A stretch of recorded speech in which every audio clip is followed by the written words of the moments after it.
મિત્રો, આજના વિડીયો લેક્ચરમાં આપણે ચેપ્ટર નંબર 5 બરાબર આપણે આગળના વિડીયો લેક્ચરમાં ચેપ્ટર નંબર 5 કન્ટિન્યુ હતો. તેની અંદર આગળ આપણે વાત કરીશું કે તત્વોનું આવર્તનીય વર્ગીકરણની અંદર આગળનો સવાલ કે મેન્ડેલિફના આવર્ત કોષ્ટકની કેટલીક સંગતતા જણાવો. બરાબર, મેન્ડેલિફના આવર્ત કોષ્ટકની કેટલીક સંગતતા એટલે શું કે ભાઈ કઈ વસ્તુમાં તે સમાનતાઓ ધરાવે છે. એની અંદર જોઈએ કે આવર્ત કોષ્ટકમાં પરમાણવીય દળના આધારે ચડતા ક્રમમાં તત્વોને ગોઠવ્યા. બરાબર, એટલે કે પહેલી એની સંગતતા એ દર્શાવી કે ભાઈ તમારે આવર્ત કોષ્ટક તૈયાર કરવું છે તો એની અંદર તત્વને એનો ચડતો ક્રમ, બરાબર, પરમાણવીય દળ ઉપર આધીન ચડતો ક્રમ એટલે કે નાની સંખ્યાથી કઈ સંખ્યા તરફ જવાનું છે, મોટી સંખ્યા તરફ ગોઠવ્યા. ઓછા પરમાણુ દળાંકવાળાને આગળ અને વધારે પરમાણુ દળાંકવાળી સંખ્યાને ક્યાં મૂકી છે? પાછળ. બરાબર, કે જેનું દળાંક ઓછું છે તે ક્યાં આવી ગયું છે? આગળ મૂકાણું છે. જેનું દળાંક વધારે છે તે ક્યાં મુકાય છે? પાછળ. પણ એની અંદર પણ અહીંયા ડોબ્રેનરની ત્રિપુટી આવે છે. બરાબર, કે ભાઈ ત્રણ જ તત્વો, બરાબર, ત્રણ તત્વોના પરમાણુ દળાંક ઉપર આધીન એમાં વચ્ચેનું તત્વ જે કાંઈ પણ છે એ વચ્ચેનું તત્વ કયું બનશે કે ભાઈ પહેલું અને છેલ્લું. બરાબર, એટલે કે પહેલું અને ત્રીજા તત્વનો પરમાણુ દળાંકનું સરેરાશ મૂલ્ય કે જેટલું સરેરાશ મૂલ્ય આવે છે એના ઉપર આધીન તમારું વચ્ચેનું તત્વ નક્કી થશે. પરંતુ સમાન ગુણધર્મવાળા તત્વોને એકસાથે ક્રમમાં ગોઠવવા ક્રમ બદલવો પડ્યો. બરાબર, કે ભાઈ સમાન ગુણધર્મ ધરાવે છે કે જેના પરમાણુય દળાંક સમાન છે, બરાબર, અમુક લાક્ષણિકતાઓ સમાન છે તો બંનેનો સમાવેશ એક જ બોક્સમાં થાય, પણ એના બંનેના સ્થાન કેવા કર્યા કોઈ પણ એકનું બદલાવવું પડ્યું છે. જેથી વધુ પરમાણુય દળાંકો આની આગળ અને ઓછા દળાંકો આને પાછળ ગોઠવવામાં આવ્યા છે. કે જેનો પરમાણુય દળાંક વધુ છે, બરાબર, એ ક્યાં ગયા છે? પાછળ. બરાબર, ને જેનો પરમાણુ દળાંક ઓછો છે તે ક્યાં આવ્યા છે? આગળ આવ્યા છે. ઉદાહરણ તરીકે આપણને આપેલું છે કોબાલ્ટ ને આગળ મૂકેલો છે કોની? નિકલની. જ્યારે ટેલુરિયમને ક્યાં મૂકેલો છે? આગળ. જ્યારે નિકલને આયોડિનને ક્યાં મૂકેલો છે? પાછળ. મેન્ડેલિફના આવર્ત કોષ્ટકમાં અમુક સ્થાન ખાલી રાખવા પડ્યા કારણ કે તે તત્વો શોધાયા હતા નહીં. બરાબર, એટલે કે મેન્ડેલિફે જે કાંઈ પણ આવર્ત કોષ્ટક આપ્યું છે એનું સ્થાન અમુક તત્વોનું ખાલી રાખ્યું હતું. કારણ કે ભાઈ અમુક તત્વો આપણું આવર્ત કોષ્ટક છે 3 સમૂહમાં છે. બરાબર, ધાતુ, અધાતુ અને અર્ધધાતુ. બરાબર, તો કેટલાક સ્થાન ધાતુમાં પણ ખાલી છે, કેટલાક સ્થાન અધાતુમાં પણ ખાલી રાખેલા અને કેટલાક સ્થાન અર્ધધાતુમાં પણ ખાલી રાખેલા. શા માટે? કે ભાઈ નવું જે કાંઈ પણ તત્વ આવવાનું છે, બરાબર, એ કઈ લાક્ષણિકતાનું ધરાવે છે એ પ્રમાણે એની જગ્યા આપવામાં આવે. બરાબર, તો માનો કે તમારું અધાતુમાં કોઈ પણ સ્થાન ખાલી છે તો એનો મતલબ કે એ સ્થાનમાં એવું જ તત્વ આવશે કે જે અધાતુના લક્ષણો ધરાવે છે, અધાતુની લાક્ષણિકતાઓ ધરાવતું તત્વ છે. બરાબર, એટલે કે કેટલાક સ્થાન ખાલી રાખવામાં આવ્યા એના પરથી નક્કી થયું કે ભાઈ કોઈ પણ તત્વ હજી વાતાવરણમાંથી કુદરતી કે કૃત્રિમ રીતે આપણને પ્રાપ્ત થવાનું છે, મેળવી શકવાના છે. તે નવા તત્વના નામકરણ બાબતે કહ્યું કે તેની આગળના તત્વના નામની આગળ એકાપૂર્વક લગાડવામાં આવે છે. બરાબર, કે ભાઈ કેટલાક નવા સ્થાન ખાલી મૂક્યા છે પણ સ્થાન ઉપર જે તત્વ આવશે એ સીધું જ કોઈ નામ લઈને નહીં આવે. બરાબર, તો એનું નામકરણ કરવાનું થાય તો નામકરણ માટે કે એની આગળનું તત્વ જે કાંઈ પણ છે એને અનુસંધાને. દાખલા તરીકે સમજો, હું તમને ઉદાહરણ આપું કે ભાઈ હાઇડ્રોજન અને હિલિયમ. બરાબર, પહેલા નંબરનું તત્વ કયું છે? હાઇડ્રોજન. બીજા નંબરનું તત્વ કયું છે? હિલિયમ. પણ હિલિયમનું સ્થાન ખાલી હતું ને પછી આપણને મળ્યું છે તો સીધું જ આપણે એને હિલિયમ નામ નહીં આપી શકીએ. બરાબર, તો એનું નામકરણ કરવું હોય તો શું કે ભાઈ હાઇડ્રોજનની આગળ એકા શબ્દ લગાડવાનો કે ભાઈ એકા હાઇડ્રોજન. બરાબર, એટલે કયું તત્વ તમારું બની ગયું? હિલિયમ. એટલે કે એના પછીનું 2 નંબરનું તત્વ બન્યું. તો આ નામકરણ ઉપર આધીન કોઈ પણ તત્વ છે, બરાબર, બંને તત્વના ગુણધર્મ બંનેના કેવા થવાના? સમાન. કારણ કે આપણે આવર્ત કોષ્ટકને 3 ભાગમાં વિભાજિત કર્યું છે, ધાતુ, અધાતુ અને અર્ધધાતુ. તો 3 ભાગમાં વિભાજિત કર્યું છે તો તેના ગુણધર્મો પણ કેવા થઈ જવાના? જુદા જુદા. પણ અધાતુમાં જેટલા તત્વો છે એ બધાના ગુણધર્મો અધાતુના, અર્ધધાતુમાં છે એ બધાના ગુણધર્મો અર્ધધાતુના, અને ધાતુમાં જે કાંઈ પણ છે એ બધાના ગુણધર્મો કેવા મળવાના છે? ધાતુ પદાર્થના ગુણધર્મો મળવાના છે. અહીંયા આપણને ઉદાહરણ આપેલું છે સ્કેન્ડિયમ. બરાબર, સ્કેન્ડિયમ એ કોના પછી આવે છે? બેરોન પછી, બરાબર. તો બેરોનની આગળ શું લગાડ્યું? એકા બેરોન. ગેલિયમ છે કોની પાછળ આવે છે? એલ્યુમિનિયમ. તો એની આગળ શું લગાડ્યું? એકા એલ્યુમિનિયમ. જર્મેનિયમ કોની આગળ આવે છે? સિલિકોનની પાછળ, માટે એની આગળ શું લગાડ્યું? એકા સિલિકોન. એનો મતલબ એવો થાય કે સ્કેન્ડિયમ અને એકા બેરોનના ગુણધર્મો સમાન છે, ગેલિયમ અને એકા એલ્યુમિનિયમના ગુણધર્મો સમાન છે, જર્મેનિયમ અને એકા સિલિકોનના ગુણધર્મો કેવા છે? સમાન જોવા મળે છે, બરાબર. ત્યાર પછી સવાલ નંબર 14ની વાત કરીએ. અહીંયા ખાલી ક્રમ આપણે ઉલટ થયા છે 14, 15.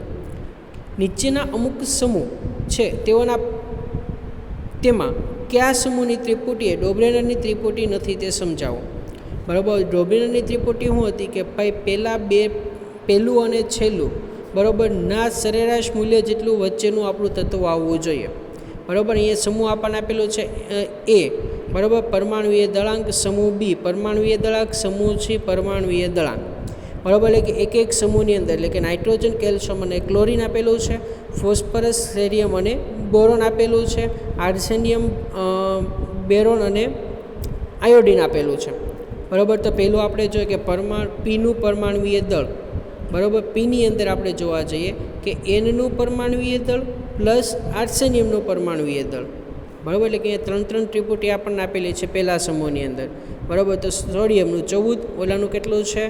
74.29 ભાગ્યા 2 કરો એટલે કેટલું આવે છે? 44.95 એટલે કે 45 U4. અહીં એન અને એસનું સરેરાશ પરમાણુવીય દળ પીના પરમાણુ દળ જેટલું નથી, આથી ડોબ્રેનની ત્રિપુટી અહીંયા લાગુ પડતી નથી. સમૂહ બીની અંદર, બરાબર, કેલ્શિયમનું કેટલું આપેલું છે? 40.1 પ્લસ 137.3, બરાબર, બી એનું, બરાબર, કરવા જઈએ એટલે કેટલું આવે છે? 88.7, બરાબર. 88.7 લેવા જાઓ કે 87.6 નિયર અબાઉટ છે, બરાબર. એટલે કહી શકાય કે ભાઈ સરેરાશ દળ આપણને જોવા મળે છે, એટલે કે અહીંયા ડોબ્રેનરની ત્રિપુટીનું પાલન થાય છે, બરાબર. સમૂહ સીની અંદર જોવા જઈએ 35.5, 137,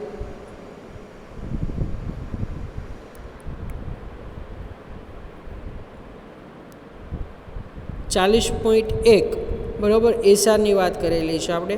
40.1 પ્લસ 137.3, બરાબર. એટલે કેટલું આવે છે? 88.7. એટલે કે દળ કેટલું મળે છે? એનું સમાન, માટે બંને કેવું છે? ડોબ્રેનની ત્રિપુટીનું પાલન થાય છે. આગળ જોઈએ કે મેન્ડેલિફના આવર્ત કોષ્ટકના નિયમો, કે ભાઈ મેન્ડેલિફના આવર્ત કોષ્ટકના નિયમો ક્યાં છે?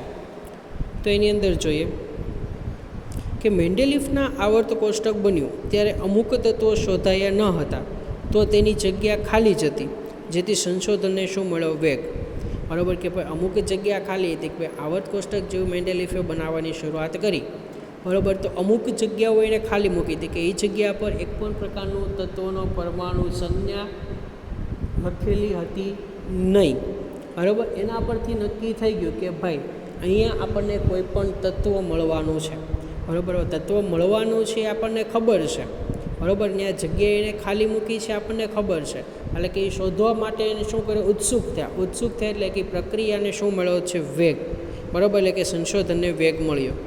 ત્યાર પછી હિલિયમ, નિયોન અને આર્ગોનની શોધ થઈ.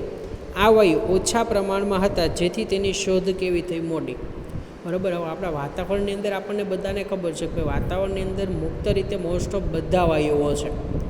આપણે 3 વાયુનો ઉપયોગ કરીએ કે ભાઈ નાઇટ્રોજન, ઓક્સિજન અને કાર્બન ડાયોક્સાઇડ, બરાબર. તેમાં નાઇટ્રોજન છે એ કેટલા ટકા છે? 78%. ઓક્સિજન છે એ કેટલા ટકા છે? 21%. કાર્બન ડાયોક્સાઇડ 0.01%, બરાબર. એટલે કે બધાના પ્રમાણ અમુક ચોક્કસ પ્રમાણમાં છે, એટલે કે વધતા ઘટતા પ્રમાણની અંદર. પણ જેનું પ્રમાણ વધારે છે એ મળવાની શક્યતાઓ પણ કેવી છે? વધારે. જેનું પ્રમાણ નહીવત છે એને મળવાની શક્યતાઓ પણ કેવી છે? ઓછી. એટલે કે ઝડપથી તમે એને મેળવી શકતા નથી. એટલા માટે અહીંયા આપણને ઉદાહરણ આપેલું છે કે ભાઈ He, Ne અને Arની શોધ થઈ, બરાબર. પણ એ વાયુનું પ્રમાણ વાતાવરણમાં કેવું હતું? ઓછું. એટલે કે ઝડપથી એને આપણે ગોતી શકતા, શોધી શકતા ન હતા, અને ઝડપથી શોધી શકતા ન હતા, માટેની શોધ પણ કેવી થઈ? થોડીક મોડી થઈ છે. પરંતુ વિશિષ્ટ વાત એ છે કે આ વાયુને મેન્ડેલિફના આવર્ત કોષ્ટકમાં સરળતાથી અલગ સમૂહ બનાવી ગોઠવાયા. બરાબર કે ભાઈ તમને જે કંઈ પણ તત્વો મળ્યા છે બરાબર એની ગુણધર્મો ઉપર આધીન જ એની ગોઠવણી થાય. એટલે કે જેવા મળી ગયા એવા જ એના ગુણધર્મોનો અભ્યાસ થઈ ગયો કે ભાઈ એના ગુણધર્મો ઉપર આધીન એનો અભ્યાસ નક્કી કર્યો કે તેના પરથી સીધી જ તેની ગોઠવણી સરળતાથી આવર્ત કોષ્ટકની અંદર કરવામાં આવે કે ભાઈ આવર્ત કોષ્ટકની અંદર આ તત્વનું સ્થાન અહીંયા છે, આ તત્વનું સ્થાન આ સમૂહમાં છે અને સમૂહ ઉપર આધીન તમામ તત્વોની ગોઠવણીના સ્થાન નક્કી કરવામાં આવ્યા હતા. મેન્ડેલિફના આવર્ત કોષ્ટકની મર્યાદાઓ જણાવો. એની અંદર પહેલું કે હાઇડ્રોજનનું આવર્ત કોષ્ટકમાં સ્થાન કે ભાઈ શા માટે પહેલાં જ આવર્ત કોષ્ટકમાં એનું સ્થાન બરાબર પહેલી કોલમ અને કે ભાઈ હાઇડ્રોજનનું સ્થાન છે ભાઈ પહેલી કોલમ પહેલા સમૂહની અંદર શા માટે આપવામાં આવ્યું પહેલા સમૂહને પહેલાં આવર્તમાં. તો જોઈએ કે હાઇડ્રોજનની ઇલેક્ટ્રોન રચના આલ્કલી ધાતુ જેવી જોવા મળે છે બરાબર. આલ્કલી સમૂહ જેવી હાઇડ્રોજનની બધી રચનાઓ જોવા મળે છે. હાઇડ્રોજન એ કેલ્શિયમ, ઓક્સિજન અને સલ્ફર સાથે જોડાઈ આલ્કલી જેવા સંયોજનો બનાવે છે બરાબર. કે હાઇડ્રોજન છે ક્લોરિન સાથે પણ જોડાય છે, ઓક્સિજન સાથે પણ જોડાય છે, સલ્ફર સાથે પણ જોડાય છે અને આલ્કલી સંયોજનો બનાવે બરાબર. એ કોષ્ટક આપેલું છે કે ભાઈ હાઇડ્રોજનના સંયોજન ક્લોરિન સાથે જોડાય તો હાઇડ્રોક્લોરિક એસિડ, ઓક્સિજન સાથે જોડાય તો H2O પાણીનું સંયોજન, સલ્ફર સાથે જોડાય તો H2S જળનું સંયોજન. સોડિયમના સંયોજન કે ભાઈ ક્લોરિન છે સોડિયમ સાથે જોડાય તો NaCl સોડિયમ ક્લોરાઇડ, ઓક્સિજન સાથે જોડાય તો Na2O અને સલ્ફર સાથે જોડાય તો Na2S. આથી Hને આલ્કલી ધાતુના સમૂહમાં મૂકવામાં આવ્યા બરાબર. આલ્કલી ધાતુનો કોઈ પણ સમૂહ છે તેની અંદર કોનો સમાવેશ કરવામાં આવેલો છે? હાઇડ્રોજનનો. હાઇડ્રોજનને ઇલેક્ટ્રોન રચના હેલોજન તત્વો જેવી જોવા મળે છે બરાબર. હેલોજન તત્વો આપણે ચેપ્ટર નંબર 4ની અંદર જોઈ ગયા કે ભાઈ હેલોજન સમૂહ છે તેને આપણે સંજ્ઞા આપતા હતા એક્સ બરાબર. કે ભાઈ એક્સ સંજ્ઞા પણ એની અંદર કોનો સમાવેશ થશે તો કે પહેલી વસ્તુ આપણે જોઈએ કે ભાઈ એક્સની અંદર સમાવેશ થતા ભાગો બરાબર. તો પહેલું છે ક્લોરિન બરાબર. ક્લોરિનનો સમાવેશ હેલોજનમાં થાય. ત્યાર પછી બ્રોમિનનો સમાવેશ હેલોજનમાં થાય અને ત્યાર પછી આયોડિનનો પણ સમાવેશ તમે હેલોજનની અંદર કરી શકો.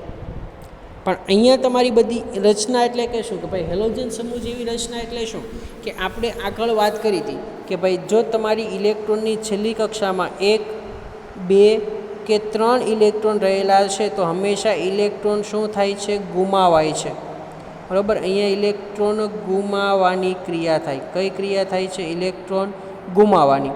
અથવા તો આની જગ્યા પર આપણે જોવા જઈએ કે ભાઈ તમારી છેલ્લી કક્ષકની અંદર બરાબર કેટલા ઇલેક્ટ્રોન? 5, 6 કે 7 ઇલેક્ટ્રોન રહેલા છે તો ઇલેક્ટ્રોન હંમેશા શું કરે છે? મેળવે છે બરાબર. કે ઇલેક્ટ્રોન મેળવવાની પ્રક્રિયા થાય બરાબર. પણ આ બધી ક્રિયાઓ કોના પર આધીન છે? એની બાહ્ય કક્ષા ઉપર કે બાહ્ય કક્ષામાં ઇલેક્ટ્રોનની સંખ્યા કેટલી છે તેના ઉપર. હવે હાઇડ્રોજનની વાત કરવા આપણે જઈએ બરાબર. તો હાઇડ્રોજન છે એનો પરમાણુ ક્રમાંક 1 છે. કેન્દ્રમાં કોણ રહેલો છે? હાઇડ્રોજન બરાબર. એની ફરતી એની શું આવી ગઈ? ઇલેક્ટ્રોન રચના બરાબર. ઇલેક્ટ્રોન રચના એની ફરતી આવી ગઈ છે. એની કક્ષકની અંદર ઇલેક્ટ્રોન કેટલા રહેલા છે? 1 બરાબર. હજી 1 ઇલેક્ટ્રોનની એને જરૂર છે બરાબર. તો ઇલેક્ટ્રોનની જરૂર છે એટલે શું કરશે? ગુમાવવાનું નહીં પણ મેળવવાનું કાર્ય કરશે બરાબર. એટલે કે 1 ઇલેક્ટ્રોન મેળવીને કેવો બની જવાનો છે? સ્થાયી બનવાનો છે.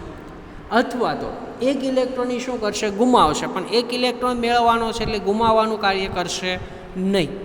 તો સેમ ક્રિયા કોના જેવી છે? એની આલ્કલી જેવી છે. એટલે કે ઇલેક્ટ્રોન રચના હેલોજન સમૂહ જેવી છે. હાઇડ્રોજન એ હેલોજનની જેમ દ્વિપરમાણવીય અણુ બનાવે છે બરાબર. દ્વિપરમાણવીય અણુ એટલે શું કે ભાઈ આપણે ચેપ્ટર નંબર 4 ઉપર ફરી પાછા જઈએ કે ભાઈ હાઇડ્રોજન છે બરાબર. એના છેલ્લી કક્ષામાં ઇલેક્ટ્રોન કેટલા રહેલા છે? 1. કેટલા ઇલેક્ટ્રોન રહેલા છે? 1. હજુ એને 1 ઇલેક્ટ્રોનની જરૂર છે એટલે કે એની છેલ્લી કક્ષા બરાબર. એની અંદર ઇલેક્ટ્રોન એની પાસે કેટલા રહેલા છે? 1 બરાબર. હજી 1 ઇલેક્ટ્રોનની જરૂર છે તો એ ભાગીદારી કોની સાથે કરશે કે ભાઈ પોતાનો જ હાઇડ્રોજન એટલે કે અહીંયા હાઇડ્રોજન એની સાથે એ ભાગીદારી કરે છે. કોની ભાગીદારી કરશે તો કે 1 ઇલેક્ટ્રોનની બરાબર. બંને હાઇડ્રોજન 1 ઇલેક્ટ્રોનની ભાગીદારી કરે. ભાગીદારી કઈ રીતે થશે તો કે આપણે જોઈએ કે ભાઈ પહેલો હાઇડ્રોજન અહીંયા છે, બીજો હાઇડ્રોજન અહીંયા છે બરાબર, બંને એક એક ઇલેક્ટ્રોન, પહેલો ઇલેક્ટ્રોન છે તે હાઇડ્રોજનનો, પહેલો ઇલેક્ટ્રોન, એક મિનિટ, પહેલો ઇલેક્ટ્રોન છે તે આ હાઇડ્રોજનનો છે અને રાઉન્ડ કરેલો ઇલેક્ટ્રોન છે તે બીજા હાઇડ્રોજનનો. એનો મતલબ કે બંને એક એક ઇલેક્ટ્રોન આપે છે તો બંનેનો ભાગ પણ કેવો રહેવાનો છે? સરખો. બરાબર, એટલે કે અહીંયા એક બંધની રચના થશે અને એક બંધની રચના અહીંયા થશે. બરાબર, એક બંધની, એનો મતલબ કે બંનેને બે બે ઇલેક્ટ્રોન પૂરતા મળી ગયા છે. બરાબર ને, બે બે ઇલેક્ટ્રોન મળી ગયા છે એટલે કે હાઇડ્રોજન હાઇડ્રોજન વચ્ચે સિંગલ બંધની રચના થઈ. હાઇડ્રોજન હાઇડ્રોજન વચ્ચે કોની રચના થઈ? સિંગલ બંધની, એટલે કે એક એવા બે હાઇડ્રોજન માટે સંયોજન કયું બની ગયું આપણું? H2. બરાબર, તો આ રીતનું કોઈ પણ સંયોજન બને છે માટે હાઇડ્રોજન કેવો બની ગયો? કે દ્વિપરમાણુવીય અણુ બની ગયો. તે હેલોજન જેમ સહસંયોજક બંધ બનાવે છે. આપણે બંધ આપણી પ્રકાર પાસે બે છે, એક તો છે આયનીય બંધ ને બીજો છે સહસંયોજક બંધ. બરાબર, આયનીય બંધ એટલે શું કે ભાઈ આયનોની આપલે થતી હોય અને બંધ બને તો આયનીય બંધ કહેવાય. ઇલેક્ટ્રોનની આપલે થતી હોય અને બંધ બને તેને કયો કહેવાય છે? સહસંયોજક બંધ. પણ એ હાઇડ્રોજન દ્વિપરમાણુવીય, એક હાઇડ્રોજન બીજા હાઇડ્રોજનને ઇલેક્ટ્રોન આપે છે માટે એ બંધ કયો બની ગયો છે? આપણો સહસંયોજક બંધ બની ગયો છે. હાઇડ્રોજન એ હેલોજન જેવા સંયોજન બનાવે છે. બરાબર, દાખલા તરીકે, બરાબર, આપણે અહીંયા જોઈએ છે કે ભાઈ દાખલા તરીકે CH4, બરાબર, CH2, NH3 વગેરે વગેરે જેવા સંયોજનો બને છે. ત્યાર પછી એની અંદર સમસ્થાનિકોનું સ્થાન, કે ભાઈ આવર્ત કોષ્ટક તમારું રજૂ થઈ ગયું. બરાબર, તો સમસ્થાનિકોને સ્થાન શા માટે આપવામાં નથી આવ્યું?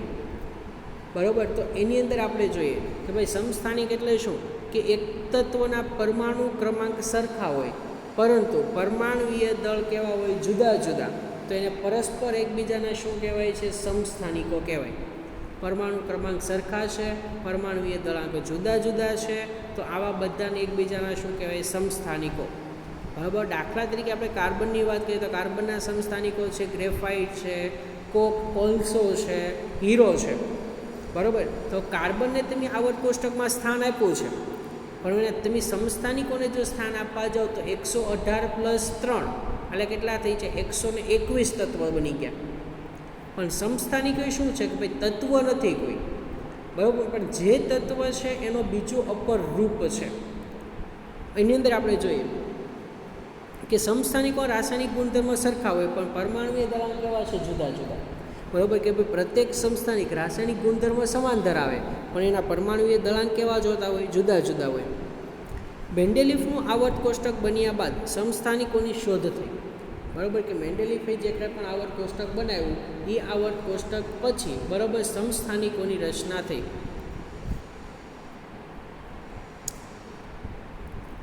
જો સમસ્થાનિકોને કોષ્ટકમાં ગોઠવાય, સમસ્થાનિકોને કોષ્ટકમાં ગોઠવાય તો મેન્ડેલિફના આવર્ત નિયમનું શું થાય? ઉલ્લંઘન. કે ભાઈ મેન્ડેલિફે જે આવર્ત નિયમ બનાવ્યો છે એ નિયમ તમારો સાચો પડી શકે નહીં.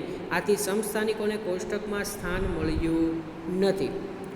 3 તત્વોના પરમાણુવીય દળની અનિયમિતતા. બરાબર, કે ભાઈ 3 તત્વો છે એના પરમાણુવીય દળની અનિયમિતતા.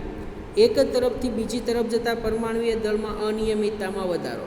બરાબર, આપણે બે જ બાજુ યાદ રાખવાની છે કે ભાઈ ડાબી બાજુથી જમણી બાજુ આવર્ત કોષ્ટકમાં જાઓ. બરાબર, એટલે કે 1 નંબરના સમૂહથી 18 નંબરના સમૂહ તરફ જાઓ એમ તમારે પરમાણુવીય દળાંકમાં વધારો થાય, પરમાણુવીય ક્રમાંકમાં પણ વધારો થાય. બરાબર, આવર્તની અંદર પહેલા આવર્તથી 7મા આવર્ત સુધીના આવો. બરાબર, તો પરમાણુવીય ક્રમાંક ને પરમાણુવીય દળાંકમાં વધારો થાય. ઊંધું વિચારીએ, જમણી બાજુથી ડાબી બાજુ પર 18થી 1 બાજુ આવો છો. બરાબર, તો સમૂહની સંખ્યા ઘટે છે. બરાબર, એમ પરમાણુવીય દળાંકની સંખ્યા પણ ઘટે છે. નીચેની તરફ જોઈએ કે આવર્તમાં 7થી 1 બાજુ જઈએ, આવર્ત ઘટે છે, પરમાણુવીય દળાંકની સંખ્યા પણ શું થાય છે? ઘટે છે. આથી બે તત્વો વચ્ચે કેટલાક તત્વો શોધાશે તે નક્કી થઈ શકતું નથી. બરાબર, કે ભાઈ બે તત્વો વચ્ચે તમે કેટલા નવા વધારાના તત્વો મૂકી શકો છો એ ચોક્કસ પ્રમાણે નક્કી કરી શકાતું નથી. બરાબર, એટલી વસ્તુ છે તમારી સમસ્થાનિકો અને એના સ્થાન. બરાબર, આગળના ટોપિકની ચર્ચા ફરી પાછો આપણે નેક્સ્ટ લેક્ચરની અંદર કરીશું. અસ્તુ.